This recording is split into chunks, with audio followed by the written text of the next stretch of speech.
My best friend spent months trying to seduce my husband because he needed to know what's out there. Now, she regrets pissing me. Cassie had been my best friend since we were roommates in nursing school, and she was there for everything important in my life, including being my maid of honor when I married Dan 3 years ago. We did everything together, like weekend brunches and wine nights and couple dates when she was dating someone, which wasn't often because she had terrible taste in men. Dan always said he was glad I had such a good friend, and would cook extra food when she came over because he knew she lived on takeout. Everything was perfect until about 6 months ago, when Cassie broke up with her latest disaster boyfriend, who'd been cheating with his ex the whole time. I was there for her like always, bringing ice cream and letting her cry on my couch for weeks. Dan was supportive too, telling her she deserved better and including her in our plans so she wouldn't feel alone. That's when I started noticing things were getting weird. Cassie began texting Dan directly instead of our group chat. Just memes at first, then asking his opinion on guys she matched with on dating apps. Dan showed me everything because he thought it was funny she wanted a male perspective, but I started feeling uncomfortable when the texts came at midnight. Then came the touching. Cassie would squeeze Dan's arm when she laughed at his jokes, rest her hand on his shoulder during conversations, and started hugging him way longer than normal. At game night, she sat next to him instead of me and kept leaning into his space. When I mentioned it later, she said I was being paranoid, and she was just comfortable around him like a brother. Brothers don't usually notice when you wear push-up bras and low-cut tops, though. The clothing thing got ridiculous fast. Cassie started dressing like she was going to a club whenever she came over. Tiny skirts, crop tops, full makeup for Sunday football. She'd bend over right in front of Dan to pick up things she definitely dropped on purpose. She started wearing the same perfume I wore and even bought the same dress I'd worn on my anniversary dinner. Dan noticed and told me privately he was getting creeped out. The breaking point was my birthday dinner. Cassie showed up in a dress so short she couldn't sit without flashing everyone and spent the whole night trying to feed Dan bites of her dessert. She kept telling inside jokes from their texts, and actually sat on his lap during pictures saying it was just for fun. When Dan pushed her off, she played it like he was being uptight. That night, I told her straight up that her behavior toward Dan was inappropriate and needed to stop. She laughed and said I was being insecure, and maybe if I was more fun, Dan wouldn't enjoy talking to her so much. She actually said Dan probably liked having a friend who wasn't so boring and uptight. Then she said married men need female friends to remind them what's out there. I wanted to punch her, but instead I got creative. First, I started including my other friend Rachel in everything. Rachel was single, gorgeous, and actually respectful. Every time Cassie texted about hanging out, I'd invite Rachel too. Cassie hated not being the only single friend around, and Rachel naturally got all the attention Cassie was used to getting. Dan and I would praise Rachel constantly about her job, her apartment, her dating stories, while Cassie sat there steaming. Then I helped Cassie with her dating apps, but with some adjustments. I encouraged her to match with every guy who seemed interested and set up multiple dates every week. I'd help her get ready and hype her up, then text asking for updates every 30 minutes during the dates. When she didn't respond immediately, I'd call the restaurant to check if she was okay. The guys thought she had a stalker friend and usually bailed early. But the masterpiece was introducing Cassie to Dan's coworker, Luke. Luke was attractive, successful, and extremely clingy with women. I told Luke that Cassie loved attention and had mentioned she thought possessive guys were romantic. I told Cassie that Luke was shy and needed someone to really pursue him. Their first date lasted 6 hours because Luke wouldn't let her leave, calling it true connection. Within a week, Luke was texting Cassie hundreds of times a day and showing up at her job with flowers. She tried to complain to me, but I said it was so romantic how obsessed he was, and didn't she want someone who prioritized her? She couldn't break up with him without looking like the bad guy who led him on. While Cassie dealt with Luke, I made sure she knew how great my marriage was. Requested Reds is on Spotify now. Check out link in the description or comments. I started posting about Dan constantly on social media. Every date night got documented with photos of us laughing over dinner. Every inside joke became a public caption. Every sweet thing he did for me got shared where Cassie would definitely see it. I knew she checked my posts because the view counts went up within minutes, but her comments got fewer and fewer until they stopped completely. Dan thought it was weird how much I was suddenly sharing online since I'd never been that type before, but I told him I just wanted to remember the good times. What I really wanted was for Cassie to see exactly what she couldn't have, while Luke sent her his 200th text of the day, asking what she was doing and if she missed him yet. The silence from her end felt better than any response could have. My phone buzzed around 9 on a Wednesday night with Cassie's name flashing on the screen. The text said Luke had shown up at her apartment without warning, carrying bags of groceries and pots and pans because he wanted to cook her a romantic dinner. She wrote that she didn't know how to make him leave without seeming ungrateful since he'd gone to so much trouble, and could I please give her advice on what to say. I smiled at my phone and typed back that it sounded incredibly romantic and devoted, that most women would kill for a guy who prioritized them like that, and she should really appreciate someone who cared enough to surprise her this way. I added that maybe she just wasn't used to real attention after all her bad relationships. She sent back 3 dots like she was typing. Then they disappeared and I didn't hear from her again that night. Dan walked into the living room and found me refreshing Cassie's Instagram for the 5th time in 10 minutes. He stopped in the doorway and stared at me for a long moment before asking what I was doing.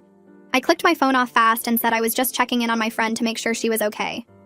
His expression stayed flat and skeptical in a way that made my stomach twist. He didn't say anything else, just shook his head slightly and went back to the kitchen. But I could feel his disappointment hanging in the air like smoke. I told myself he didn't understand what Cassie had tried to do to us, but the look on his face stayed with me for hours. 2 weeks into the Luke situation, Cassie finally tried to end it. She texted me that morning saying she was going to break up with him at lunch because things were moving too fast and she needed space. I sent back a thumbs up and went about my day at the hospital. Around 2 in the afternoon, my phone blew up with messages from Cassie saying Luke had shown up at her work instead of meeting at the restaurant, and he was crying in the lobby saying she was the only good thing in his life. She said her coworkers were watching the whole thing and she looked like a terrible person. The next text said she'd agreed to give it another chance because he'd made such a scene and she couldn't just dump him in front of everyone. I read the messages twice and felt a warm satisfaction spread through my chest. I planned a game night for that Saturday and invited everyone except Cassie. Rachel came over with her new boyfriend. Dan's coworker brought his wife, and we set up board games and snacks like we used to do. I made sure to take lots of photos of everyone laughing and having fun, posting them throughout the night with captions about how much I loved my amazing friends. Rachel pulled me aside in the kitchen and said it felt mean to leave Cassie out when she was clearly struggling. I told Rachel that Cassie had been too busy with Luke anyway, and besides, she'd made her choices when she decided to disrespect my marriage. Rachel looked uncomfortable but didn't push it further. Cassie texted me on Monday morning saying Luke had started driving her to and from work, so they could spend more time together. She said she couldn't make excuses about being tired or needing to run errands anymore because he was right there waiting in the parking lot every single day. Her message ended with the words that she felt like she couldn't breathe.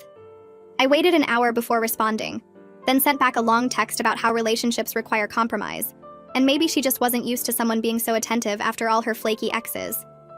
I wrote that she should try to appreciate having someone who actually wanted to be around her instead of pushing away a good thing. She left me on read. Dan's best friend Boyd came over on Thursday night for beer and sports. They sat in the living room while I took a shower and I heard their voices through the bathroom door when I turned off the water. Boyd was asking Dan if everything was okay with me because I seemed different lately, more focused on other people's problems than my own life. Dan's voice got quiet and serious as he admitted he was worried about how obsessed I'd become with the whole Cassie situation. He said I wasn't acting like myself, and he didn't know how to bring it up without starting a fight. I stood frozen with my towel wrapped around me, listening to my husband tell his best friend that he was concerned about who I was becoming. Friday afternoon, Cassie called me instead of texting. Her voice was shaky and thick with tears as she told me Luke had gone through her phone last night and gotten upset about her having male coworkers' numbers saved. She said he'd asked why she needed to talk to other men when she had him, and he'd made her explain every single contact in her phone.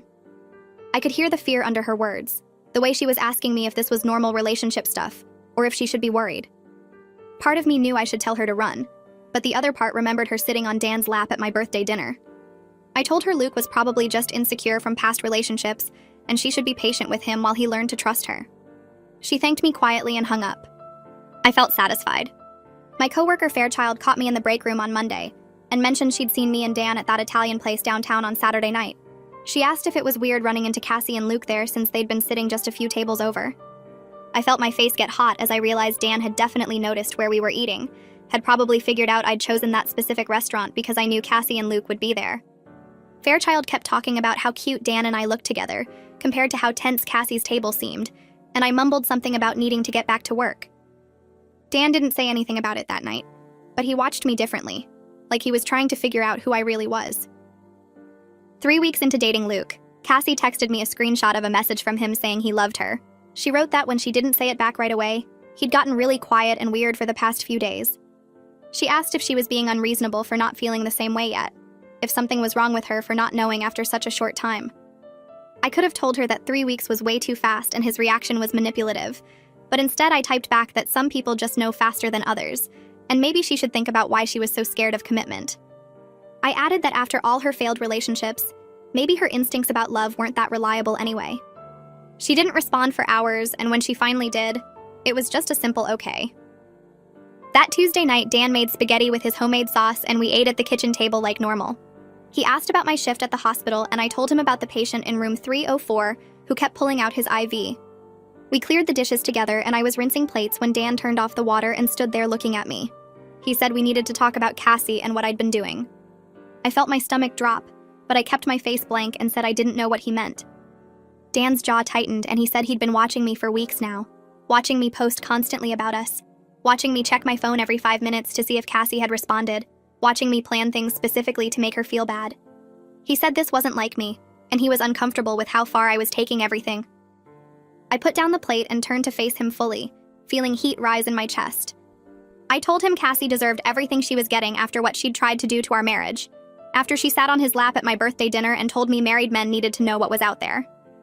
Dan's face didn't change, and he said that didn't make it okay for me to become someone who deliberately hurt people. He said when he married me, he married someone kind and genuine, not someone who manipulated situations to cause pain. The way he looked at me made something cold settle in my gut, because I could see he was seeing a stranger standing in our kitchen. I didn't text Cassie for 2 days after that, and she didn't text me either.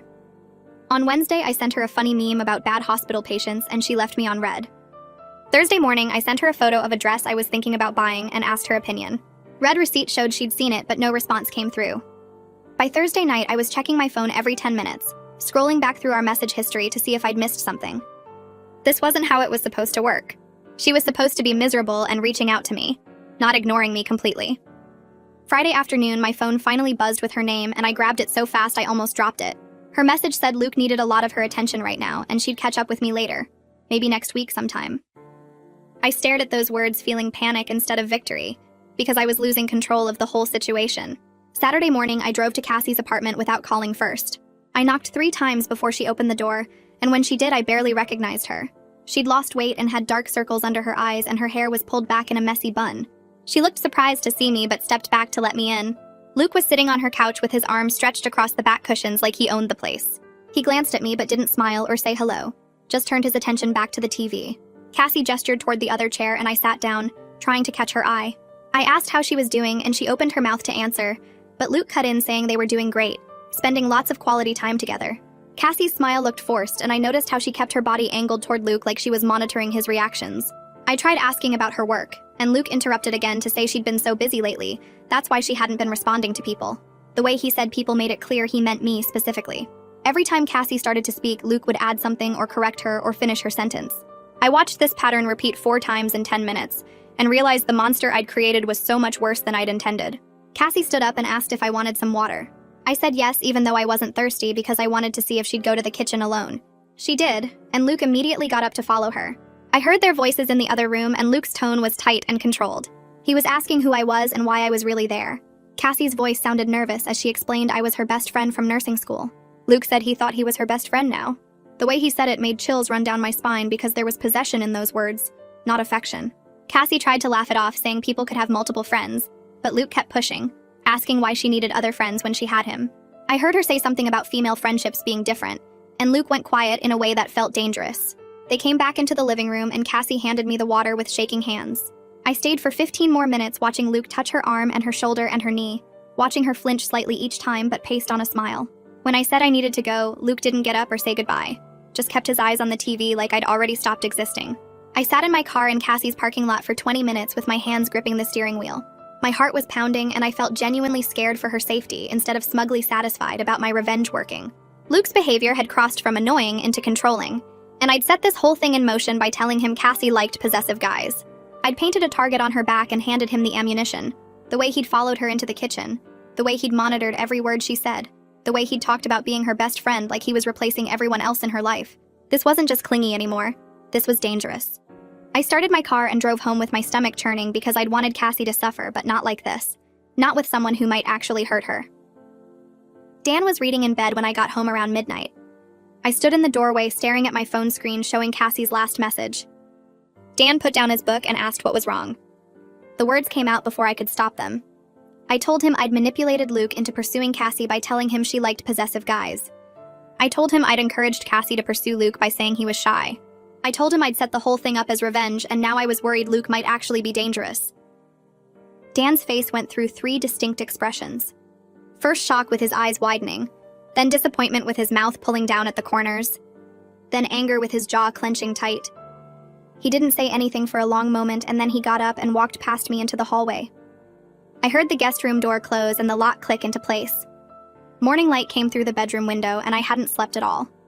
I found Dan in the kitchen making coffee, and he didn't look at me when I came in. I poured myself a cup and waited. He finally spoke and said I needed to fix what I'd done before someone got hurt. He said he wasn't sure he could look at me the same way after learning how far I'd taken this revenge. His words cut deeper than anything Cassie had said, because Dan's opinion was the one that actually mattered to me. He said the woman he married wouldn't have deliberately put someone in danger no matter what they'd done. He asked me when I'd become someone who caused harm instead of prevented it. I tried to explain that I just wanted Cassie to feel uncomfortable, to understand what it was like to deal with unwanted attention, but Dan shook his head. He said intentions didn't matter when the result was someone trapped with a controlling person. He left for work without kissing me goodbye. I called Luke's workplace HR department from my cell phone with my number blocked. A woman answered and said her name was Laura Fairchild, and asked how she could help. I described concerning behavior patterns without using Cassie's name. I said an employee had been exhibiting obsessive behavior towards someone they were dating, showing up at their workplace repeatedly, sending hundreds of texts daily, following them into other rooms.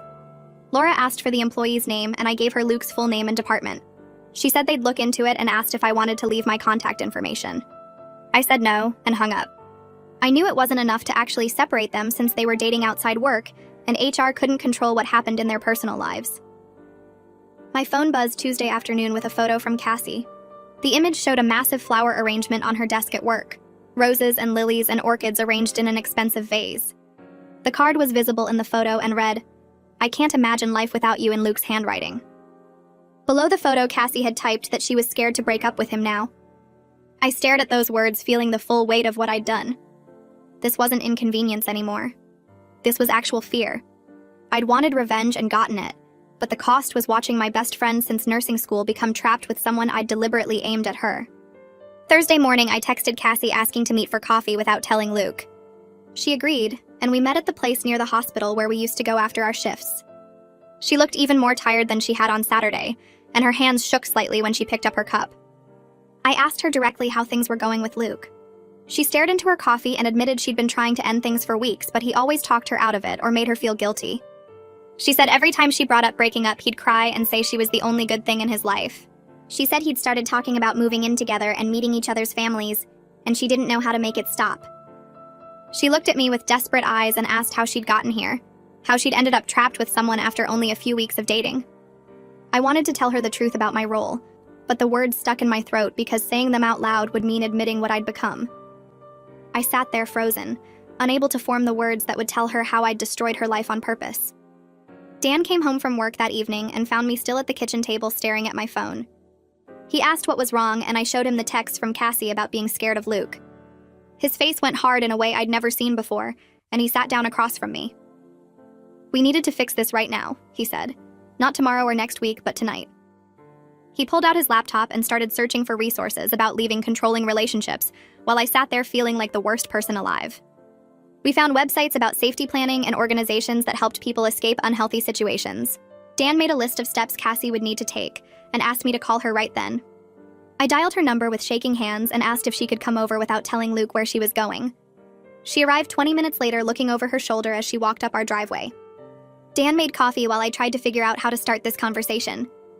Cassie sat on our couch picking at her fingernails and said Luke had been texting her every 5 minutes asking where she was. Dan brought the coffee and sat down in the chair across from us instead of next to me like he usually did. I took a breath and told Cassie I needed to confess something terrible. The words came out in a rush about how I'd set her up with Luke on purpose, how I'd told him she liked possessive guys, how I'd encouraged her to pursue him when he was actually dangerous. Her face went through so many expressions I couldn't track them all. Confusion first, then understanding, then this look of total betrayal that made me want to disappear. She asked why I would do that to her after everything we'd been through together. I admitted I wanted revenge for what she'd done with Dan, for the touching and the texting and the sitting on his lap. She sat back against the couch cushions and laughed this bitter sound that wasn't really a laugh at all. "At least now she knew we were both capable of hurting each other," she said, and there was something almost relieved in her voice, like she'd been waiting for me to prove I was just as bad. Dan cleared his throat and said we could deal with blame later, but right now we needed to get Cassie away from Luke safely. He showed her the resources we'd found and explained that breaking up with someone like Luke required a plan.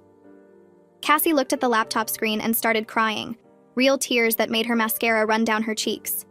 She said she didn't know how to get out because Luke always knew where she was and what she was doing. Dan suggested we contact a therapist who worked with people leaving controlling relationships. He'd found someone named Miriam Holt, who had good reviews and specialized in this exact situation. Cassie agreed to call her the next morning, and Dan offered to go with her to the first appointment if she wanted.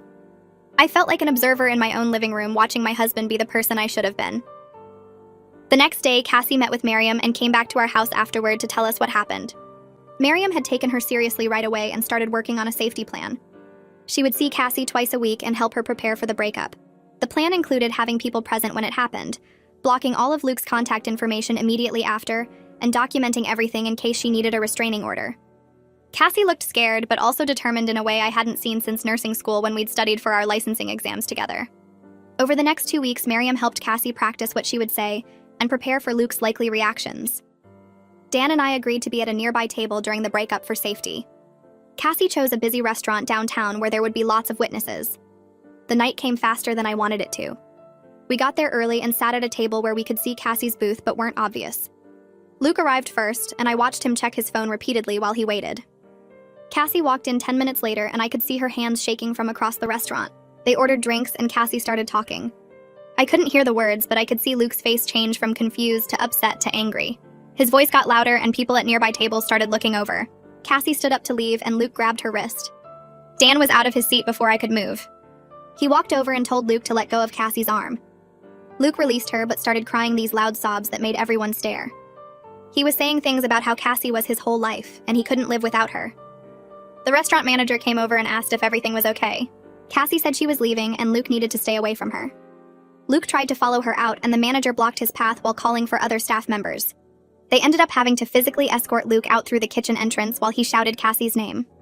We took Cassie back to our house where she sat on the couch shaking and crying. She'd done it, but she looked broken by the experience. The next morning, Luke started texting from different numbers.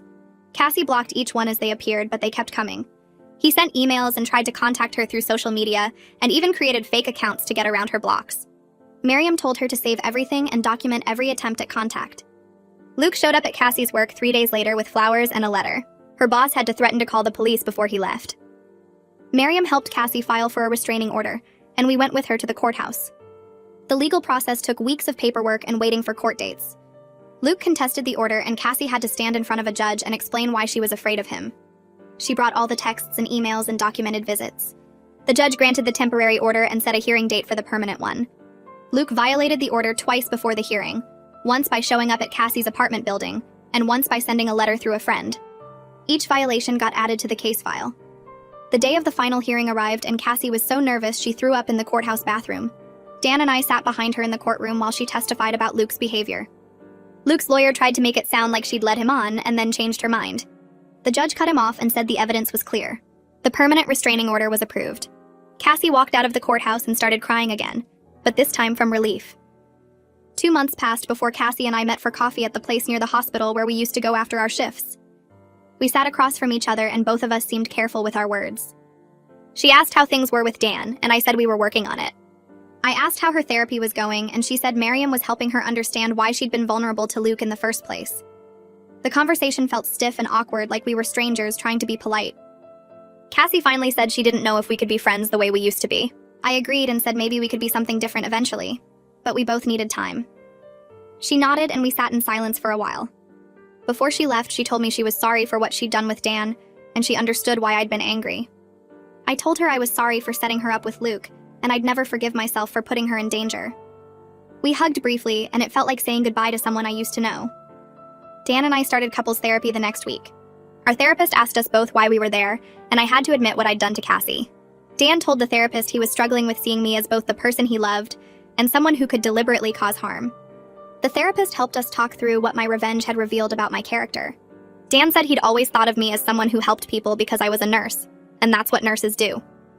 Finding out I could be manipulative and cruel had shaken how he saw me.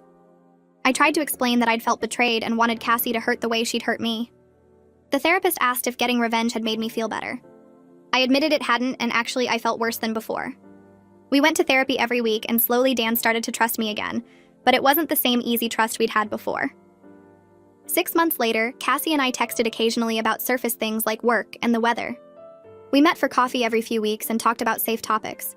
We were both different people than we'd been a year ago. She was more careful about who she trusted, and I was more aware of what I was capable of doing when I felt threatened. Dan and I were rebuilding our marriage through therapy, but sometimes I caught him looking at me with questions in his eyes that didn't used to be there. He'd ask me things like whether I'd really meant something I said or if I was manipulating him. Each time he asked, it felt like a small cut because I knew I'd earned his doubt. I'd wanted revenge on Cassie for trying to take what was mine, and I'd gotten it. She'd been trapped with someone dangerous and scared and sorry for what she'd done. But the victory didn't feel like winning. It felt like I'd proven I was exactly the kind of person I'd been angry at her for being. Someone who would hurt their friend to get what they wanted. Someone who valued being right more than being good. I'd protected my marriage but damaged it in the process because Dan now knew what I was capable of when I felt betrayed. Cassie and I would probably never be close friends again, and that was a loss I'd have to carry. I got my revenge and proved she couldn't take my husband, but the cost was becoming someone I didn't recognize when I looked in the mirror.